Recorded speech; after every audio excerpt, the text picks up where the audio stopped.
বাংলাদেশ ও ভারতের জন্য সুখবর দিয়েছে সংযুক্ত আরব আমিরাত। দেশটিতে গোল্ডেন ভিসার জন্য কোটি কোটি টাকা বিনিয়োগের দরকার নেই।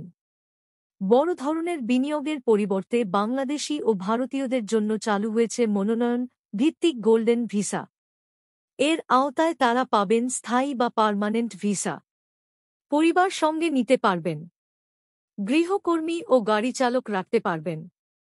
যেকোনো ব্যবসা বা কাজ করতে পারবেন। পার্ক এলিসের সাপ্তাহিক আয়োজনে আপনাদের স্বাগতম।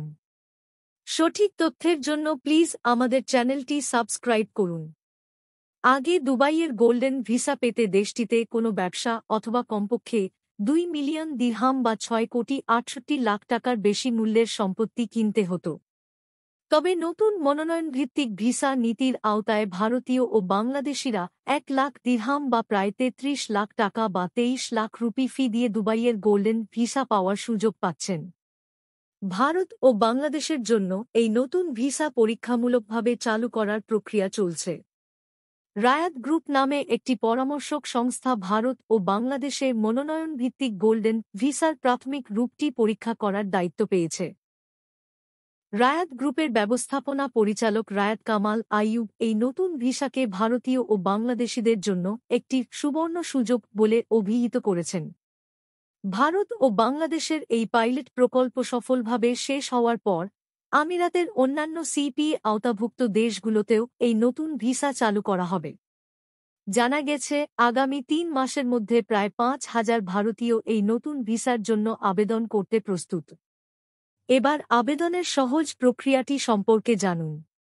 নতুন গোল্ডেন ভিসার আবেদন প্রক্রিয়া এবং অনুমোদনের বিষয়ে রায়াত কামাল বলেন, যারা এই ভিসার জন্য আবেদন করবেন তাদের ব্যাকগ্রাউন্ড বা অতীত ইতিহাস যাচাই করা হবে।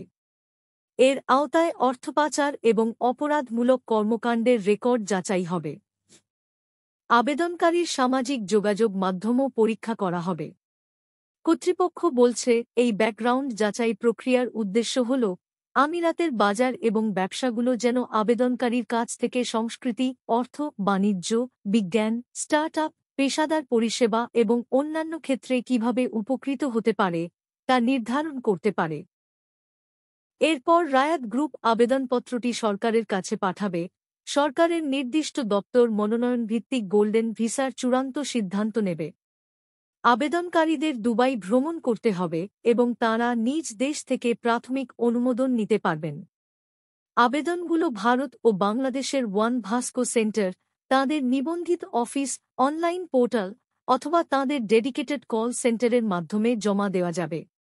এবার সুবিধাগুলো দেখুন। এই নতুন ভিসার অন্যতম বড় সুবিধা হল এটি সম্পত্তিভিত্তিক গোল্ডেন ভিসা থেকে আলাদা।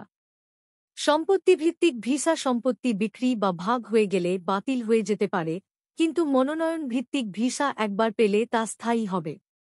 রায়াত আরও জানান, যারা এই ভিসার জন্য মনোনীত হবেন তারা পরিবারকে দুবাইতে নিয়ে আসতে পারবেন এবং তাঁদের ভিসার ওপর ভিত্তি করে গৃহকর্মী ও গাড়ি চালক রাখতে পারবেন। এছাড়া তাঁরা দুবাইতে যেকোনো ব্যবসা বা পেশাদার কাজ করতে পারবেন। আজ এ পর্যন্ত। ভিডিওটির সব তথ্য রায়াত গ্রুপ এবং বাংলাদেশ ও ভারতের সংবাদ মাধ্যম থেকে নেওয়া। অর্থাৎ আপনাদের জন্য সঠিক ও নির্ভেজাল তথ্য দিয়ে আমরা ভিডিওটি তৈরি করেছি। তাই প্লিজ আপনারা সঠিক তথ্যের জন্য আমাদের চ্যানেলটি সাবস্ক্রাইব করুন। আর কোথাও এমন সঠিক তথ্য পাবেন না। সবার স্বপ্ন পূরণ হোক।